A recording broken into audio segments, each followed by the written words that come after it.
Yeah, hi. We are starting the session at this point in time. Today's session is with a conversation that I had with Leon van der Poel. Leon was my own trainer. I think, Vishy, you know him, Subhash, and Yeah, several others who have been yes, his learners, as it were, when we trained with ICA at a point in time several years ago. Leon runs his own coaching program, and he still does training with ICA. And Leon is also a specialist in what he calls as deep coaching. And there are three people here today with, who I had invited and who have graciously agreed to participate. Payal, Sujit Sumitram, and Sridhar Lakshman. All three are currently going through a process with Leon, and they would be able to shed more light on some questions that you may have. In the meantime, can I please request all of you to just mute yourself so that and you can unmute yourself because it is causing a problem with some noise coming in between.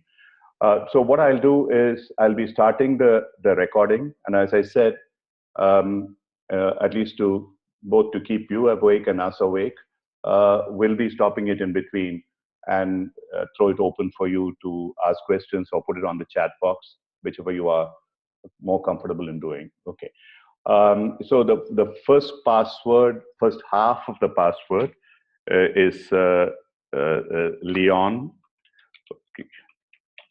So don't expect the rest of his name to follow. Da, da, da, da. Where is everyone? Yeah. So it is there. So please, those of you who are looking for CCUs, and for those of you who are not familiar, if you are looking for ICF renewals, this is a core competency CCU that we provided to you for 1 hour during this program. And the first password is Leon. The second password, I'll give you a few minutes before we close. So I'll be starting the recording as a shared screen. And in between, if you have any problems in hearing, if anything else that you need, please put it on the chat box. While the recording is playing, I would prefer if you do not come on voice, and if it is necessary, I'll stop the recording and then have the questions answered. Okay.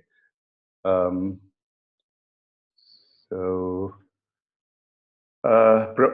yeah, I'm playing this recording, and then we will take it through a panel discussion. Sorry. Pramod, Subhash, can you see the recording, please? Just nod your head or just unmute yes, yourself and tell me. yes. Yeah, okay, great. Yeah. Hi, Leon. Good morning to you. I'll just introduce you to the audience. The webinar audience is primarily coaches, people who are learning to be coaches. A large number of them would be from the Cocharia community, but there would be also others from our experience with these webinars before. Okay. Now, for the viewers, for the listeners, before I introduce Leon, just would like to say that this is a pre-recorded conversation. At that point in time when we actually play this, with the dates have been already fixed with Leon, if he's available, we would be going live with him. Otherwise, we'll be playing this recording, and then we will take it through a panel discussion and questions and answers. So I would like to introduce Leon to you. More than anything else, it started off Leon being my mentor, my teacher, way back many years ago, 7 years ago, when I started on my journey with the International Coaching Academy in Australia. Leon was one of the facilitators out there. And for me and several others, not just me, many others, he was probably the most impressive and the value-added facilitator. There were many things about him, which, of course, when I met him, fell into place. But his very voice is so deep, and yes, you will experience that. It's got such a resonant quality that it takes you, he calls it deep coaching, deep diving into coaching. It automatically does take you into that deep diving into coaching. He's got some natural advantages. And over a period of time, we got to know each other better, and he visited us in Bangalore, and from here he went to Tiruvannamalai. So we got to know him much better. And since then, I've been in touch with Leon. He has taught me many things. not just about coaching. He introduced me to practices like Ho'oponopono, the Hawaiian healing technique, and several others. And I'm deeply grateful for the knowledge that I have derived from Leon, and many of which I've been able to apply in my own practice and subsequently in my teaching. Leon is originally Canadian, and he comes from this absolutely beautiful, one of the most beautiful places in the world, the island which is adjoining Vancouver. He's now in Taipei with his wife and children. He's been there for a while, and as I was talking to him, he finds it a very relaxing, calming place. And the expression you used was being in Goa rather than in Mumbai or Delhi. Absolutely. And apart from being a coach who is now pretty much known throughout the world, he's a credentialed coach at this point in time. In fact, I still remember the kind of discussions we had in terms of trying to convince him to move into credentialing.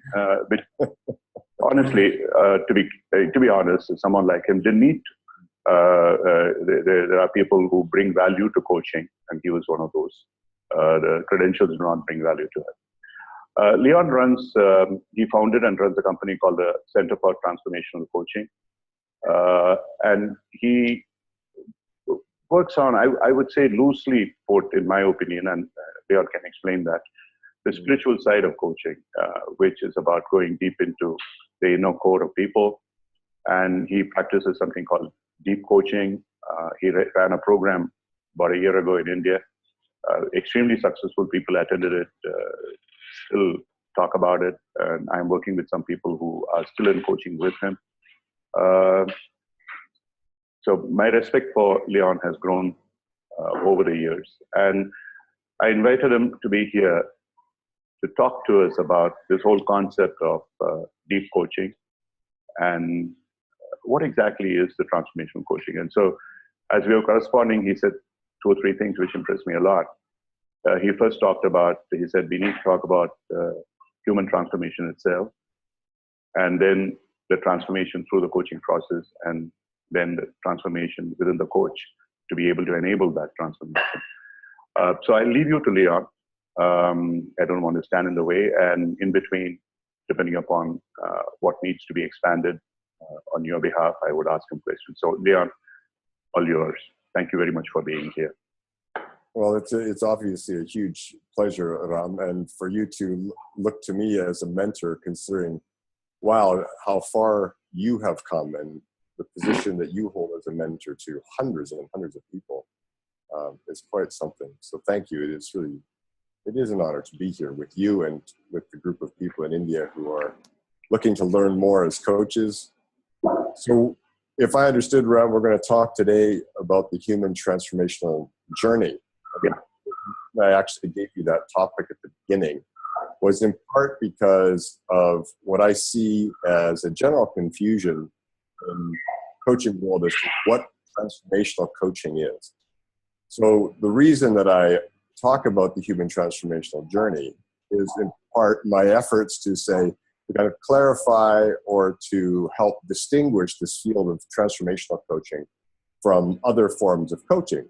Because I have noticed that many people like to put the label, say, transformational coach, leadership transformational coach, life transformational coach, without necessarily understanding what it means. And therefore, it's an easy word to toss around. It's got a lot of significance. People see it and feel the power of the word. And yet, because it gets moved around so easily, it tends to lose some of that. And I think there's a confusion out there. So the reason I want to talk about the human transformational journey is in part help understand, okay, so when we talk about transformational coaching, what are we talking about?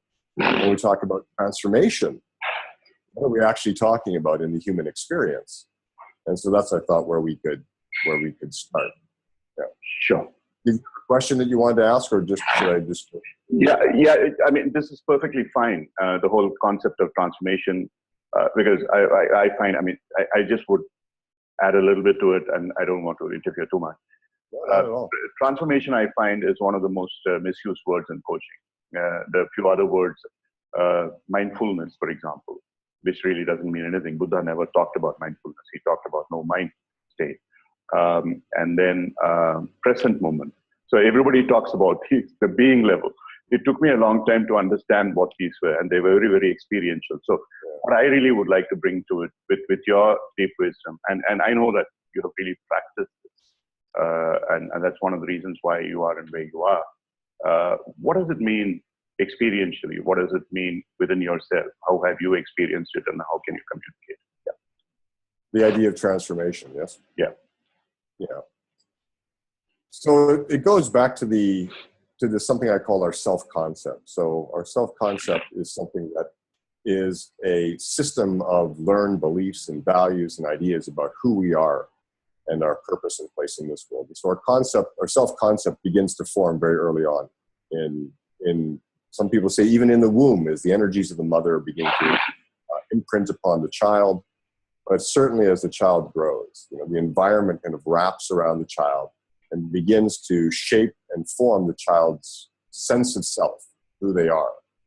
Over time, I should say, if there's a lot of healthy love, validation that comes in, a certain kind of self-concept forms. If the child is abused or neglected, a more negative sense of self forms. But either way, because we're all subjected to positive and negative influences as children, over time, a kind of shell of ego begins to form around us that says, I can be hurt and I need to protect myself. The sense of ego also begins to develop identifications. I am my body. I am my sexuality. I am my preferences. And I am my thoughts. I am my beliefs. And so this whole thing becomes a kind of self-concept that's made up of layers and layers and layers. Now, in spiritual realms, they would call this your egoic self or your false self. Okay? So we build this up, layers upon layers upon layers upon layers, that is not really reflective of the true I at the core of our being.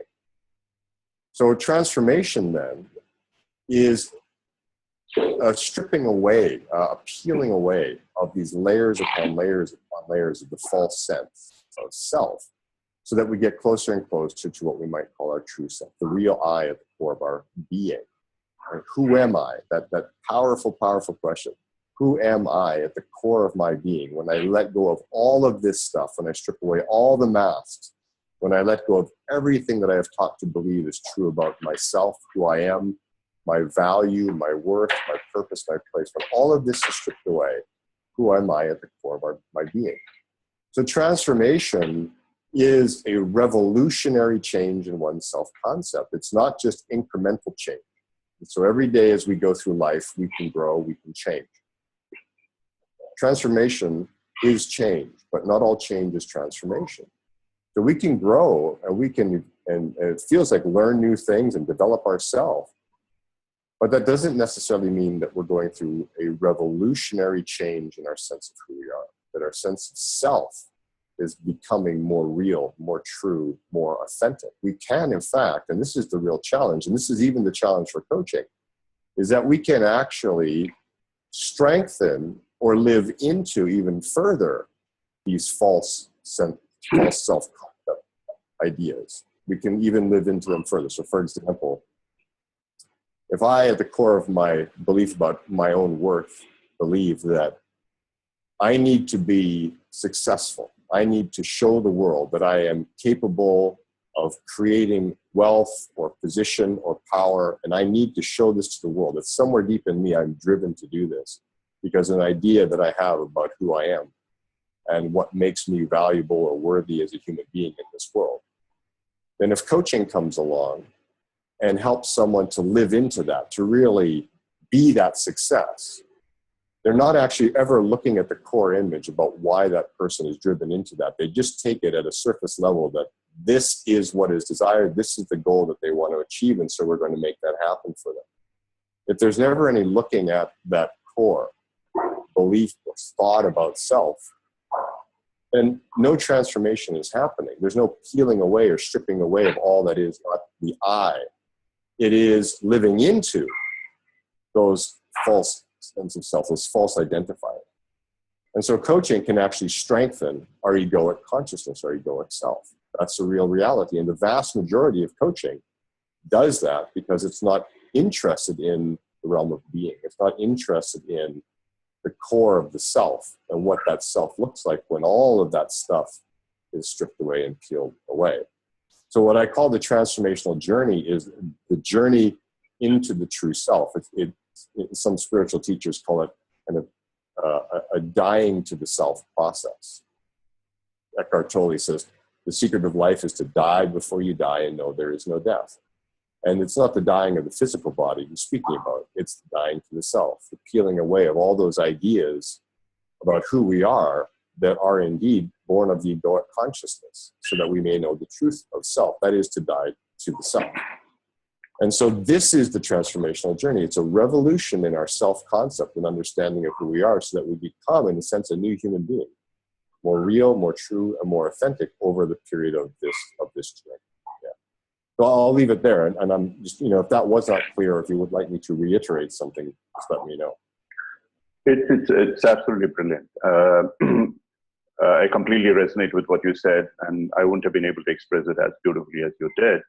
To me, it is quintessential Ramana. Who am I? And you are familiar with his teachings.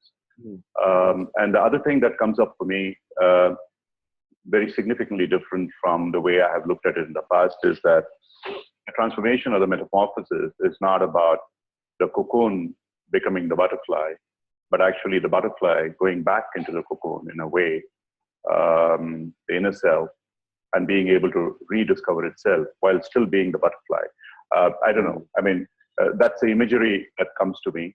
How do you, in a sense, rediscover yourself, rediscover your inner self, peel away those sheets that we have created around ourselves? It's absolutely fantastic. So, yeah, obviously that you're very right, and that's a core of what you do now in terms of the term that you use as deep coaching, and I know that many people have benefited from it.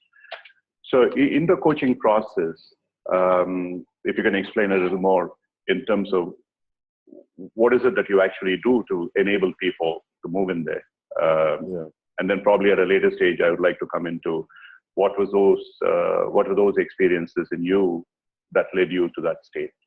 Yeah. Well, I think it's helpful for people to understand from what I just shared about the transformational journey to understand transformational coaching. Now, I distinguish two different ideas. The idea of coaching transformationally and coaching transformation.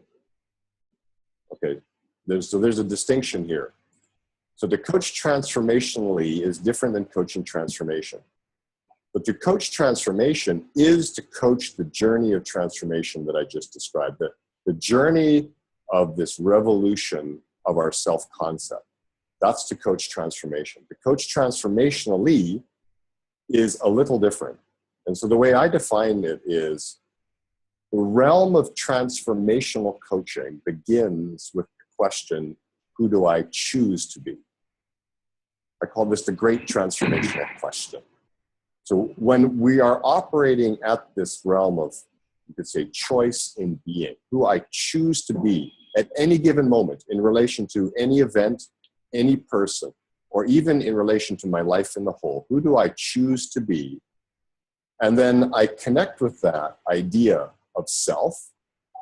And then I choose to go on a journey. It might be a very short journey, a journey into the beingness around it. So let's say, as an example, I am in a conflicting relationship with someone I work with. And I can be stuck in the drama and around he did this and she did that and they did this. And so there's a lot of drama around that. I can be trying to solve it. What should I do differently? How can I approach this differently? What do I need to do next? What's my move? How do I fix this, solve this, resolve it, figure out this problem? That's another level.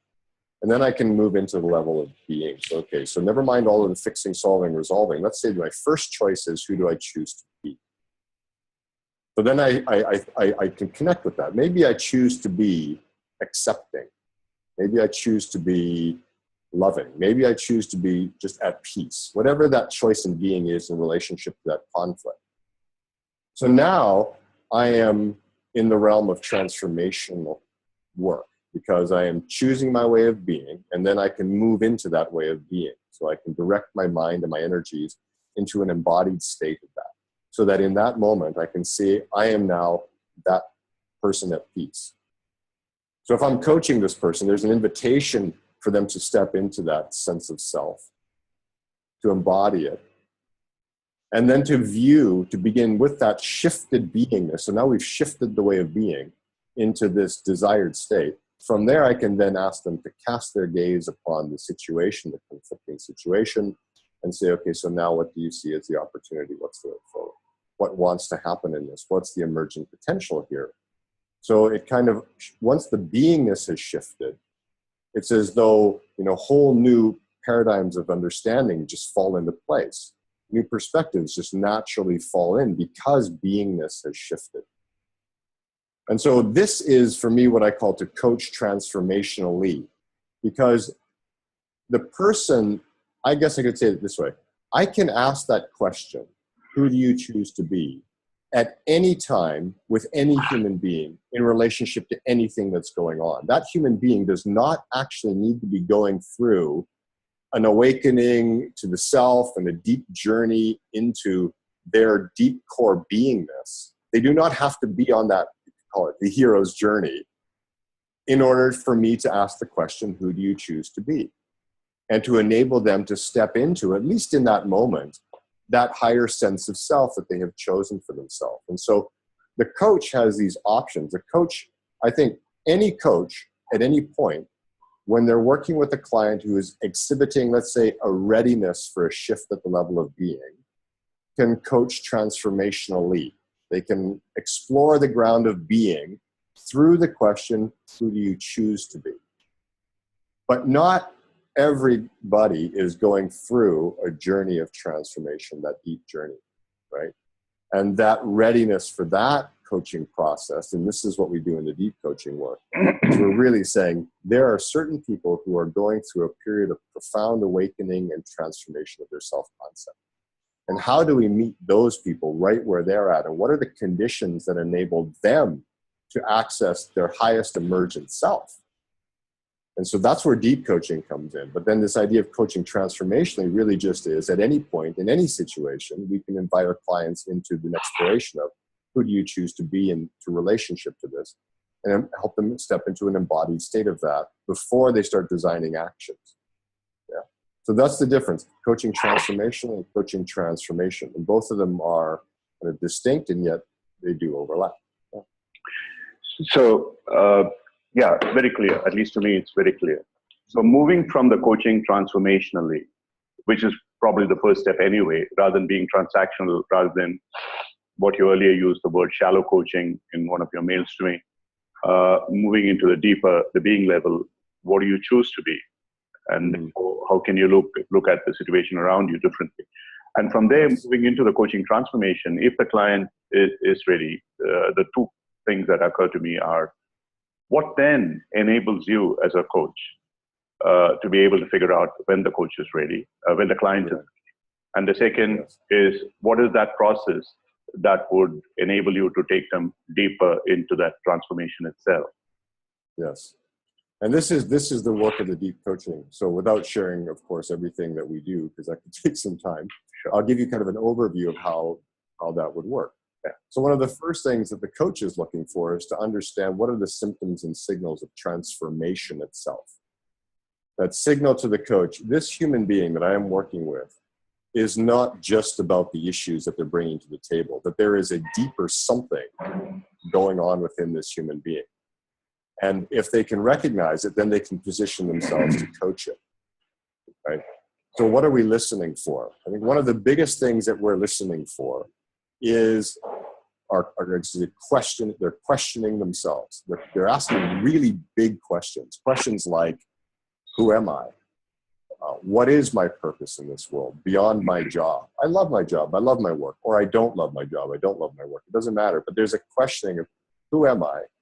What is my purpose? What am I here for? Is this all there is to life? Isn't there more to life than this? How can I express more of my true self? So these are the questions that are being asked when a person is kind of embarking on this deep journey of transformation. And these are big questions. A question like, who am I? There are no easy answers for that question. They do not come readily to a person. You cannot just sit down in a coaching conversation and just expect that by asking a question like that, all answers are discovered. It just doesn't work that way. But these are the hallmarks of a transformational process. So if the coach is hearing this, kind of beneath the issues. Now, so I'll give you an example. I had a client in Singapore. I'll call him Sam. So Sam came to me. Sam is a successful business consultant.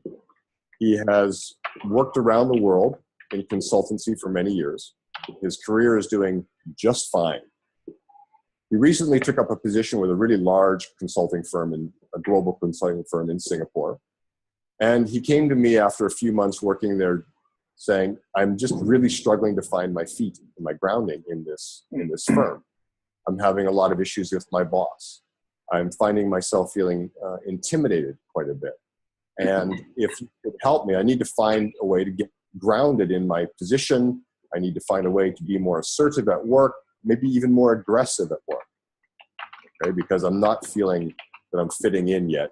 And I'm concerned for myself, for my position, for my career, all of these things, okay?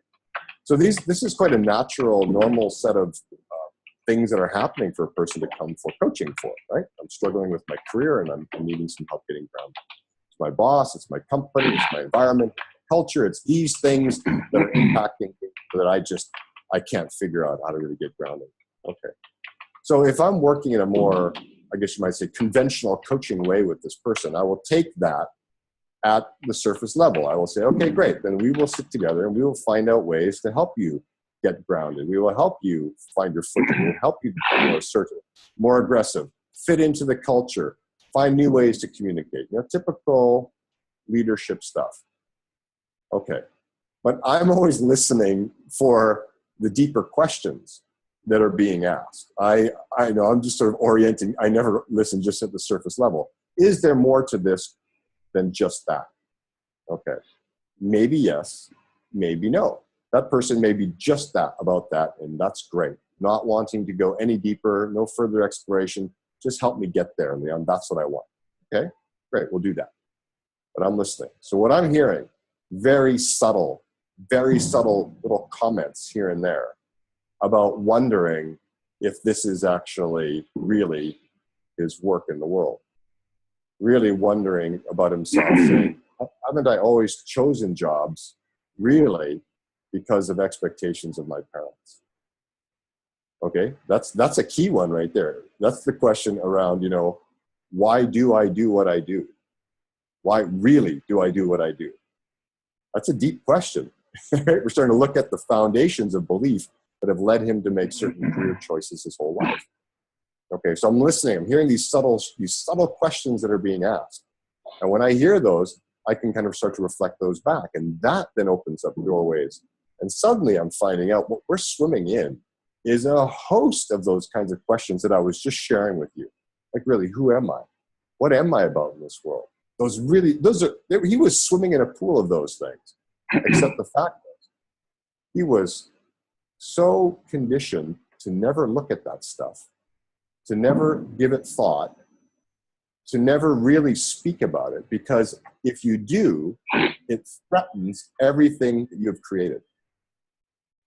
If I start really looking at those questions of why I choose to do what I do, it threatens this whole pyramid of a career that I've built. It makes all my decisions going back a long way kind of look insane. So I don't want to look at those questions. I don't want to go there.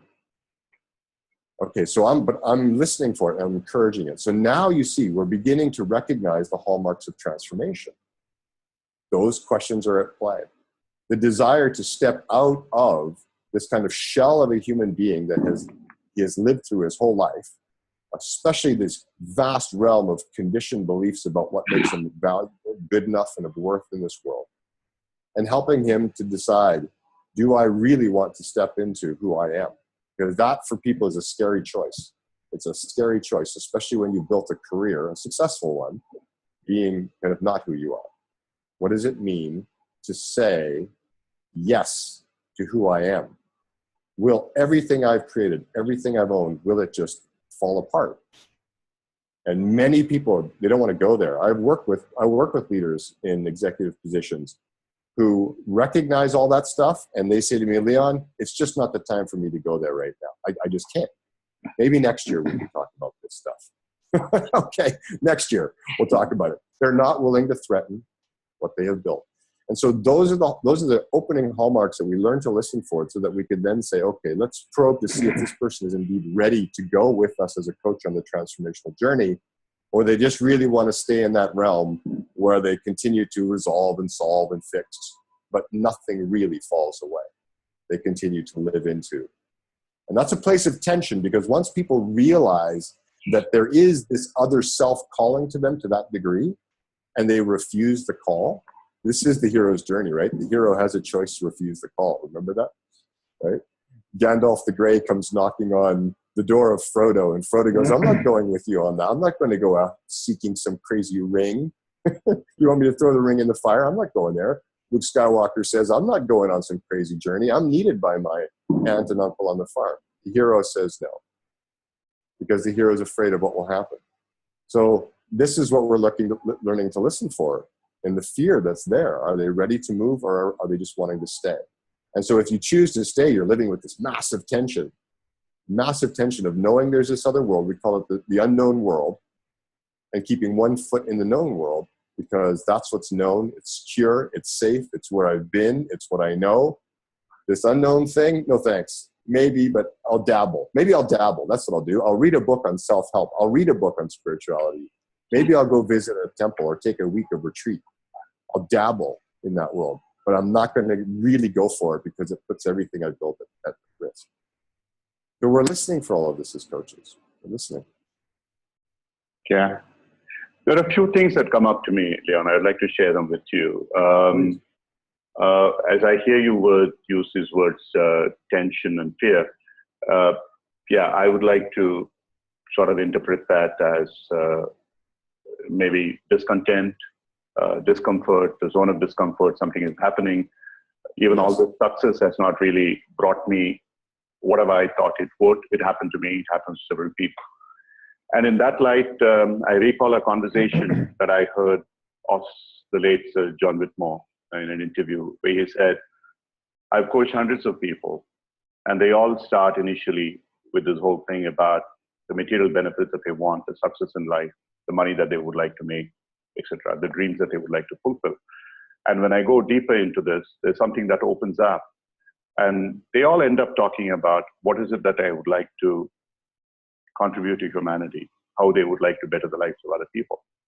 And from there, I mean, his own concept of what he called the transpersonal coaching, that he describes in Coaching for Transformation at the end of his book, or Coaching for Performance at the end of his book. He talks about it. So it resonated a lot with me. And I found in my own experience, I would say that about 80% of the people that I coached, executives, were willing to look at it. And then I look back to some of the books that I have read. One of them, I'm sure you probably read that too, Passages by Gail Sheehy, where he, 30 years ago, she interviewed a lot of people, and I found somewhere around their midlife, 40 years or something, and this existential question starts coming up for them. And that comes in the way, not the way that the who am I, but the way that I want to be something. And that I want to be something doesn't quite happen, something else happens. And then they start asking, not quite, what am I doing this for? Rather than, what am I doing this even though I don't like it? Most people are in that, like the person that you coach, Sam, that's happening. So I guess there are, obviously that question, the coach has to be sufficiently sensitive to pick up that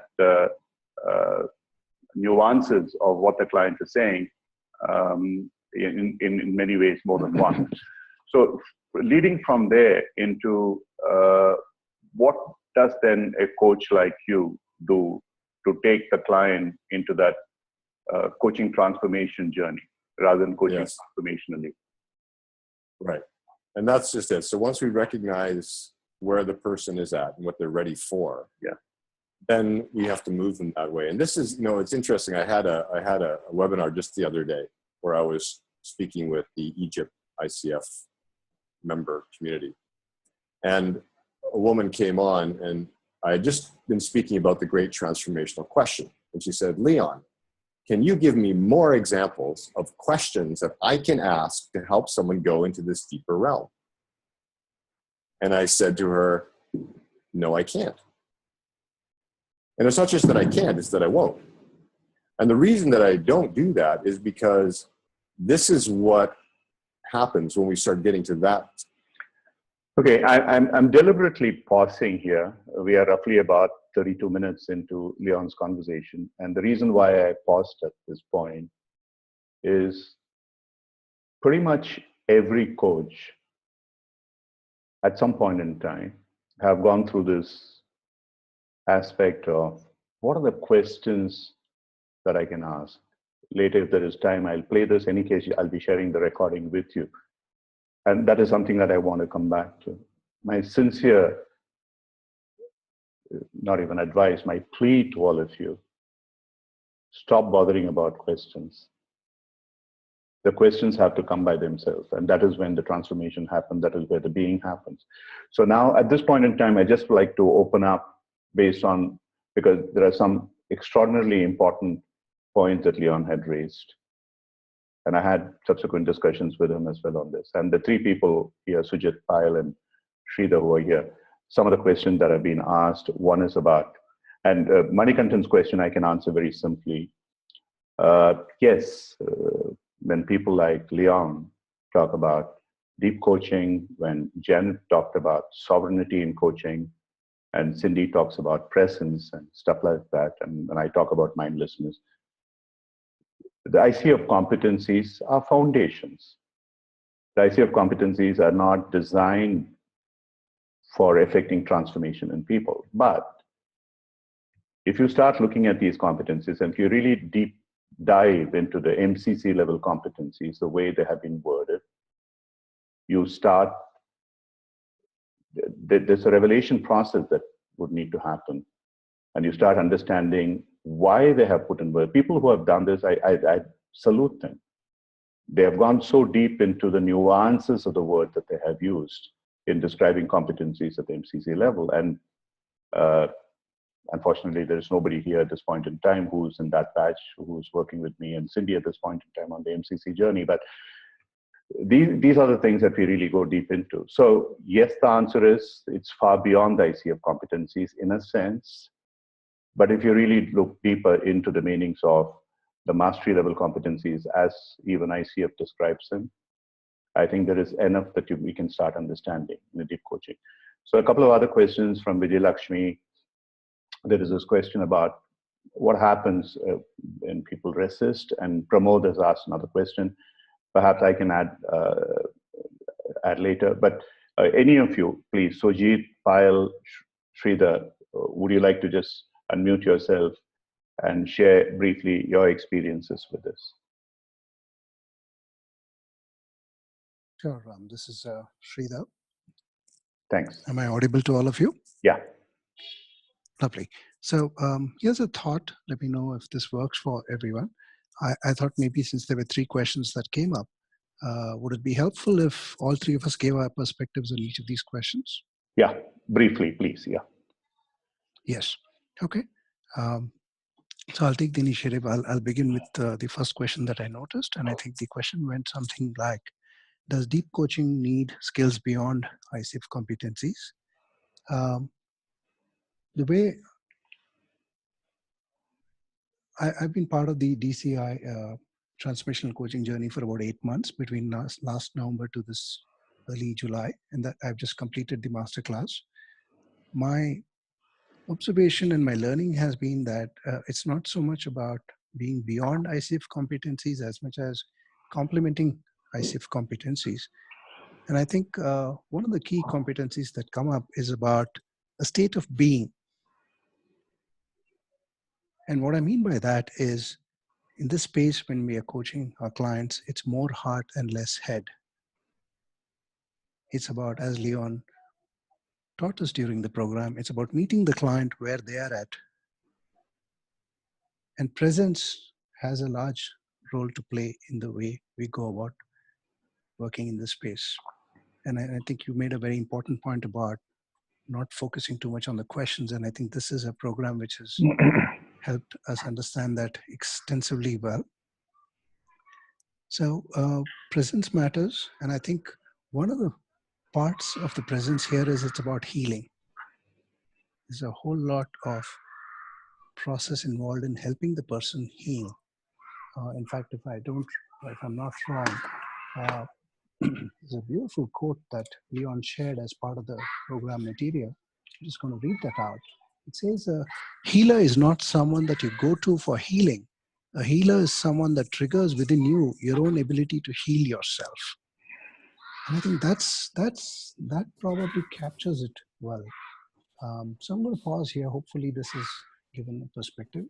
Payal, Sujit, if you could share your views too on the same question. Hi, everybody. Yeah, hi. Can everyone hear me? Oh, sorry. Okay. Go on. No, Sujit, go on. Okay, so quickly to add to what Sridhar said, yes, and like I wrote in the chat window, in deep coaching we have a set of 7 practices, and that's what we about every time we get into the coaching space, and it's really about as coaches, many of us feel extremely pressurized about delivering value at every session. So what kind of questions do I ask? I need to ask them powerful questions. I need to do that. I need to do this. So it's really not about all that. It's just about using the energy and using the intelligence of the other person to help them get it. It's not really about what you just, yeah. Sujit, your connection is not too good. If you are on video, please disconnect from your video. Yeah. Maybe the audio would perform a little better without the video.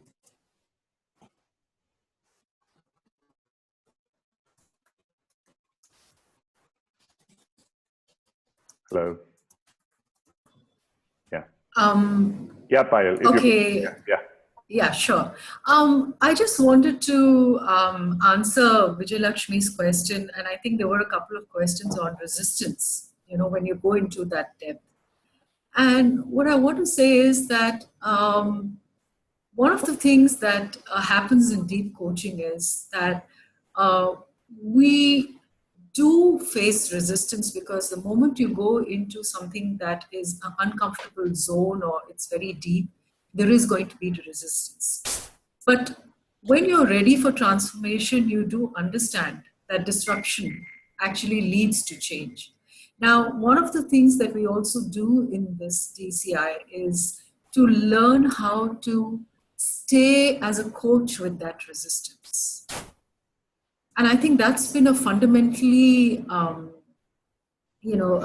very transformational moment for me, when I actually learned how to stay with resistance, even if it is from the client, or if I'm being coached, then how do I stay with that resistance? So I just wanted to add that point to what was already mentioned by both Sujit and Sridhar. Yeah, Payal and Sridhar, because Sujit's connection seems to be bad. Yes. Shanaz's question about how did you, if you were ever to go to deep coaching or practice that deep coaching like Leon is helping you learn, how do you prepare yourself for this? And Shanaz's I think that was Shanaz's question, and somebody asked, when do you know the coach is ready? Can you very, very briefly explain that? Sure. So Ram, I'll take the first one. First, the point is about how do you know a coach is ready? So I think the premise on which this works is you have to wait for the doorways to open from the client's side. It's not a place that we take them to as much as we enter the doorways when they open. And that comes from the client in the conversation. And when those doorways open, you go in with the client and you help them through that. What I mean by that is there are, like he says, lead coaching is a response. It's not an agenda. So when we coach from the heart, we are we're meeting the client where they are at, and we take them from there to wherever they wish to go. We're in that space. So the points made earlier about questions or agendas, none of that is there. And to add to what Payal mentioned earlier about the resistance, when you're coming into the space with your presence and coming in with more of heart and less of head, the resistance starts melting away from the client's side. That's been my observation. And because I've been with this journey for the past 8 months, I have started practicing this with my existing set of clients too over the last 8 months. And I've observed that shift, that subtle shift in energies, in the quality of conversations when we look at it more from a transformational approach. Payal? Yeah, Payal, could you address that part about the coach being ready? Yeah, since Sridhar has already covered the coach's readiness, how do you as a coach get yourself to be ready to get into that mode of deep coaching? I think, Ram, how I'm going to answer this is that it's a very personal journey. And I know that for me, it was a journey that took me into a certain state of being, you know. And I remember in one of the webinars, a participant had asked Leon, but there aren't that many clients who come for transformational coaching. I mean, if I'm going to invest into this, what's going to be my return? Because I don't see clients actually coming and asking for transformational coaching. And one of the things that he said stayed with me always. He said, it is when you elevate, you're elevated to, and I don't mean in an ego elevated way, but I just mean in a being way. You create an energy around you where, the coach, the clients also, you start impacting their being, and then, you go through the process that Sridhar so beautifully put through. So I think the journey actually starts for yourself from where you are. And that is another very, very valuable aspect of this DCI program. I know that I have personally benefited from it. And hopefully, become the coach who's ready for transformational coaching. Sure.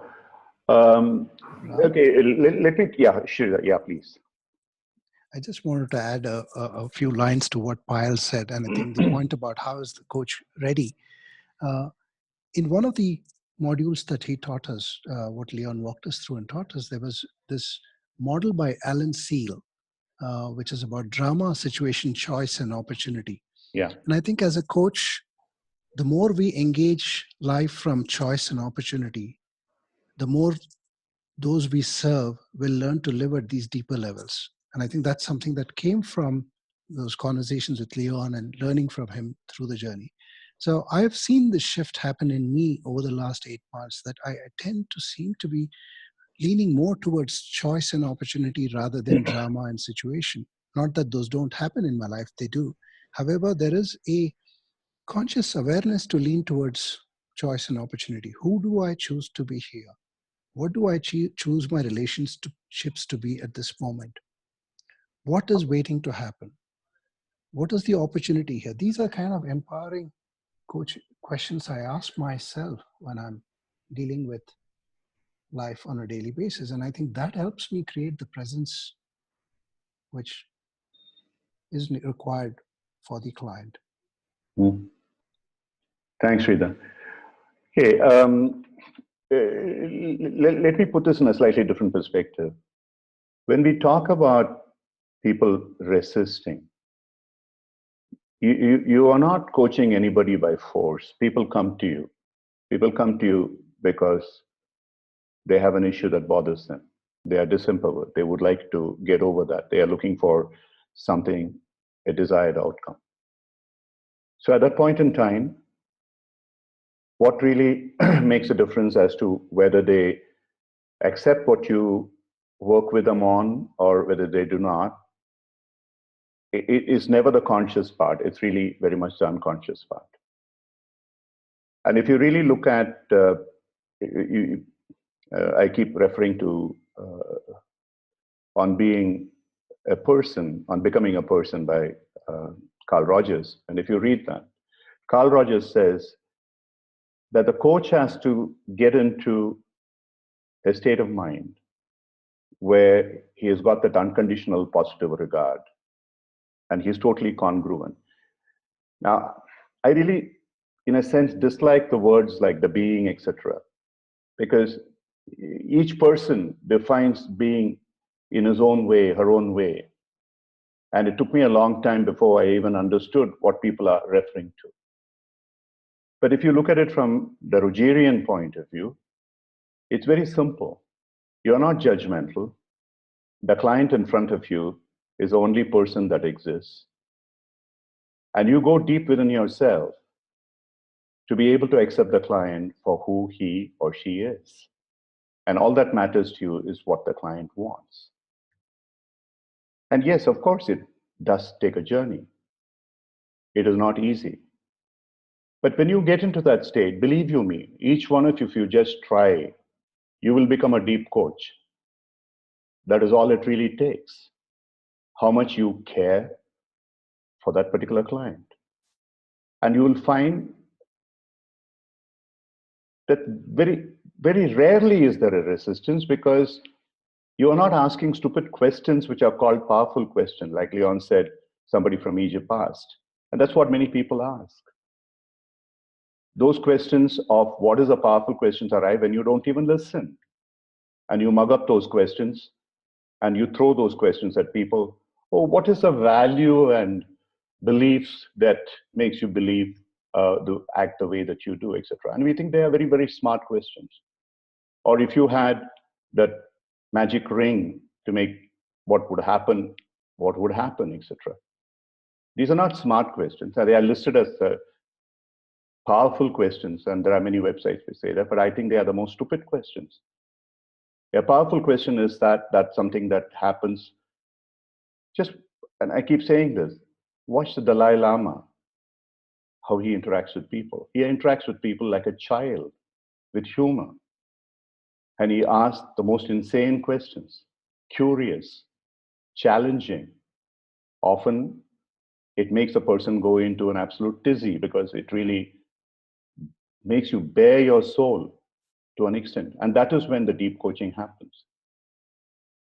So, but one of the great things about what I learned from Leon, and we don't have, unfortunately, too much time to go through the rest of his recordings, and I would like to come back to Payal and Sridhar also to talk a little bit about that aspect of it, was he talked about three things, and which to me is quintessential Hindu philosophy, the Vedanta philosophy of the experiencer, the experienced, and the process of experiencing. He said the coach has to be ready. The client becomes ready when the coach is ready.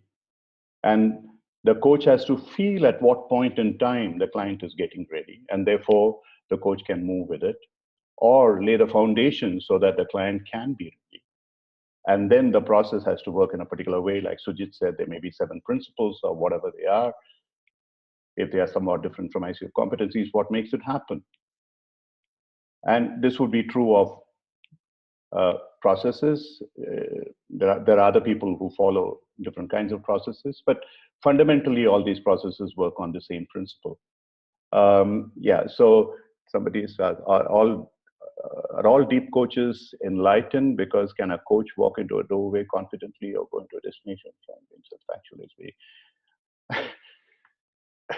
this word enlightened next to transformation is probably one of the most misused words. I think we are all enlightened. If you are able to go beyond pure sensory perceptions and go deeper into, I heard this guy, the Prime Minister of Canada, speak recently at some kind of a graduation speech, and I was saying, please listen to it. It's on YouTube. And he said, all of you are thinking here, sitting in front of me, what am I going to do what would my future be like? What should I be doing? He said, instead, can you think of who would I like to be? What kind of a person would I like to be? And let that define as to what you would like to do.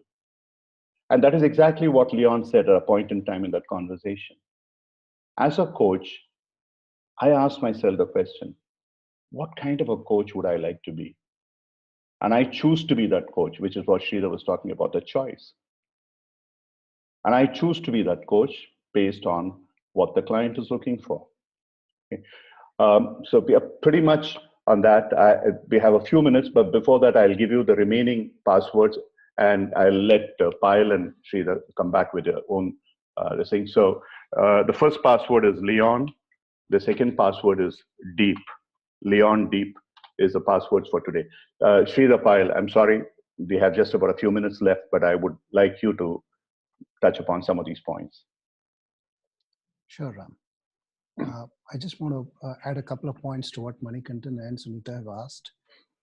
Going to what Manikantan brings, apart from the enlightenment, etc., the walking into doorway confidently or going to a destination where he or she has not been. Can a coach walk in is the question. And, like Sujit referred to earlier, there are 9 practices of deep coaching. And in one of the practices is about attuning to your client's deeper sense of self and letting that lead. So if the client has opened the doorway, we walk in because it's about the client. It's like in any coaching engagement, it's never about us, it's about the client.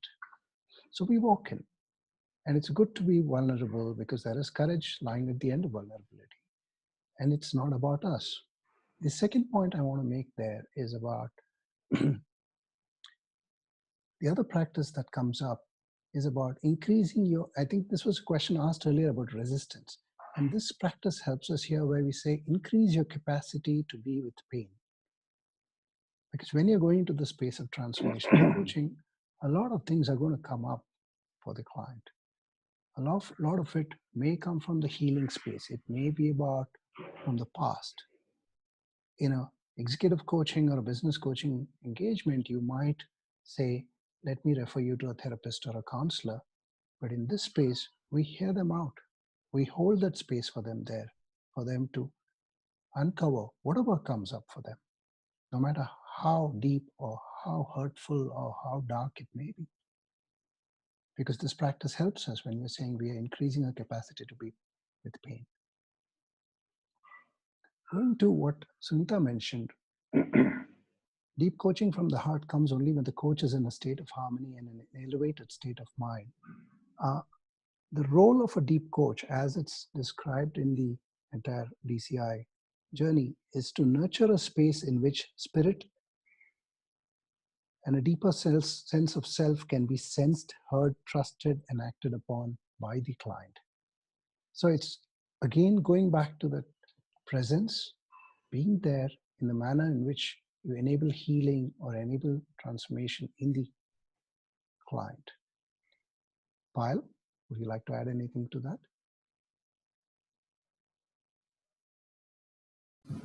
Yeah, Sridhar, thanks for that.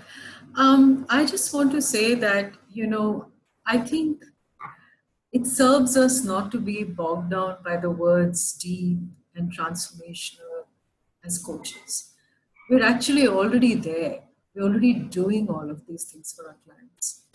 By going into deep coaching, all we're doing is, like I think Ram, or maybe it was Sridhar who said earlier, we're just complementing what we're doing in in a enabling way that is going to be healing and that is going to foster this, that's going to put the person into this perhaps transformational state or, take him into the journey. So I would only say that, we are there and we just don't need to be bogged down by those words and the fact that, do we need to be gurus or do we need to be in those elevated states? Thanks a lot, Payal. Thanks, Sridhar. Thanks, Sujit. Thanks, all of you, for joining today. I mean, one of the things that occurs to me is please feedback to us. If these are subjects that you would like to go deeper into, more and more, we are trying to get those people who would speak into those kind of, in a sense, deeper into the ICF competencies. As Sridhar correctly puts it, it's a complementary, but of course, it takes you deeper. And please do let us know. And in the meantime, today's passwords, Leon and Deep, and you have the link to go and ask for your recordings, CCUs, etc. So we will provide that to you. Next month, we have Marcia Reynolds. She's on the board. She is one of the earlier chairpersons of ICF, and she is again going to talk about something which goes deeper into this aspect of whatever you might call it, transformational coaching. And I've had a chat with her. It's amazing. She's coming live. So please do come for the third Wednesday next month. We will send you the invitations. Thanks a lot. And if there's anything else, please do mail us and we should be able to answer whatever questions you have. Thanks a lot. Bye-bye. Take care.